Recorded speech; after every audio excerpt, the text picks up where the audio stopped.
It seems the Chancellor of the Exchequer is being squeezed from both ends. On the one hand, Philip Hammond is being pushed to do more for younger people in his upcoming budget. On the other, all the evidence shows that unless, over time, we spend an extra $5 billion a year on social care for the elderly, the system won't cope. This leaves the Chancellor between a rock and a hard place. To do either, he needs more money. But as a Tory, he can't put up taxes. And after 7 years of austerity, there's not that much more public spending to cut. However, there is something a brave Chancellor could do. As taxpayers, we are currently spending £50 billion a year in tax breaks for people who are saving for their pensions. And most of that money is going to the better off. So, Chancellor, why not be bold in the budget and say, from next April, we're going to reduce those tax breaks for those earning more than £45,000 a year. Overnight, you would collect billions more in tax to spend on social care for the elderly and on helping younger people in Britain. What's not to like?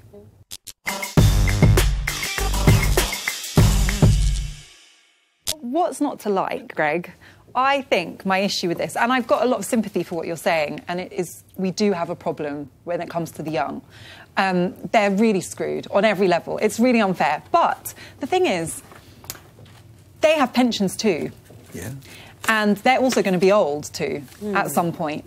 And I worry that kind of portraying this as two completely separate groups, one of whom is kind of creaming the system, the other needs more help, is a bit disingenuous. And actually, today's young people, right? Today, a 35-year-old now needs £660,000 in their pension to be able to have the same standard of living when they retire as today's pensioners. The average 35-year-old has £14,000 in their pension. So we need to be encouraging young people to invest in their pensions as well. And I know that the tax break on pensions rewards people earning over £45,000, but it also rewards people earning the bracket down. And if you live in London and you're on £40,000 or £45,000, you're not a member of the super rich.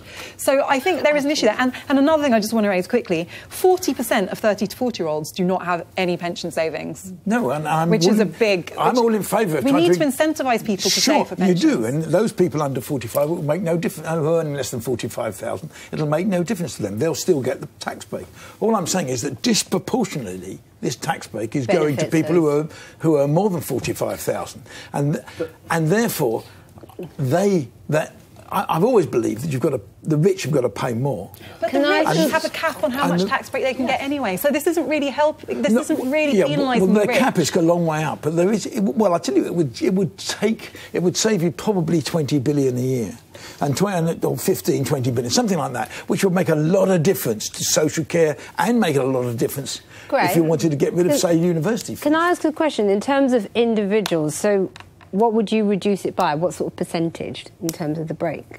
Personally, I'd just say, look, you get a tax break at 20% right the way through, and that's it. Okay. After that, you don't get a tax break. You still keep getting the 20% I'd be okay with that. But don't you think that people should be treated equally within the tax system? Because if you favour one, you alienate another. And I just think, what Hammond's doing this for, I think it's to get votes, and I can't believe he's doing it again. Before the last election, he lost votes and they lost seats because of the attack on the elderly. And let's remember, these people who have got these pensions, they didn't get given them. They've worked really hard all their lives to have these pensions, and they deserve to be able to have the breaks. Because if they're not looked after in their old age, Greg, the state's going to have to do it for them. It's nothing to do with that, because basically the people who already got pensions, they're fine. It's nothing to do. It's about people paying for pensions, and all I'm saying is we are now. This tax break is going up and up year by year, and actually it's now. I think the total tax break is about 40% of what we spend on the National Health Service. It's a lot of money,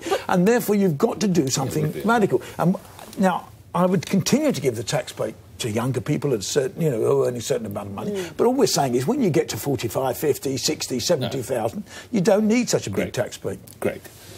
Typically, I don't know about you, but I didn't even start thinking about pensions until I was in my 40s. And I would imagine, I have no data to back this up, but I would imagine most people, 40s and the 50s, by that time, if they're earning that kind of money, they've paid a heck of a lot in tax each year through income tax or corporation tax if they're running their own business, or they buy a car or whatever it might be. They've been paying tax after tax after tax. a little chink to protect them comes along, which, as Carol rightly says, if we don't help them, then they're probably going to rely on the state more, and you want to close it down. I think it's wrong financially, and as for politically, and I know that doesn't... It's and it's not the point. Politically, for the Conservatives, well, you might as well just completely disenfranchise your last voting bloc. So politically it can't work. Fiscally, I think it's unfair. I only think it would be quite popular, because what it was... well, not with Tories. A lot of people still What more do I have to say? I've said no. I said I'm in favour. I know, Nick, as a good Tory, are you still saving for your pension? Yeah, of course I put money in my pension. You It's a fantastic tax efficiency. It's perfectly legal, and it's great tax efficiency. But the Exchequer, I mean, the rest of us are now paying 45% of your salary towards your pension scheme. Right. We're paying that because you're getting a tax break. When you put it like that, tax. I hadn't thought about that. I'm a little bit of my own now. We're giving it, when I was in my 20s, I remember, that was the days, and you remember, the 17% interest on your mortgage payment. Yeah. More than half of my salary went on my... I lived on credit until I was 30. So, young people have just got to kind of work through that. We shouldn't be giving them break... Well, what do you mean, Carol? I think you are downplaying the scale of the challenge facing young people. Yeah. Like, levels of debt among young people are chronic. They're not going to get pensions, basically. This government and previous governments have made it difficult for young people. The student loans, the interest on... There's lots of things they can do for young people. They can take the interest of student loans for a start. They can help people with rental rather than having to buy. But Carol, you're making my argument. That's what I'm saying. I'm saying you have got to do things, but it's all going to cost money. Yeah. This government are not going to increase tax. I mean, everybody wants to spend more on everything. I mean, it's what happens in society. But don't take it off people who've saved. No, I'm not taking off the people who saved. I'm taking off those that are now saving and saying, actually, you get a 20% tax. Look, when we were young, you got a tax break on your mortgage payments. Right? Yes. You got a tax break on your mortgage payments. Over time, who took it away? The Conservative government.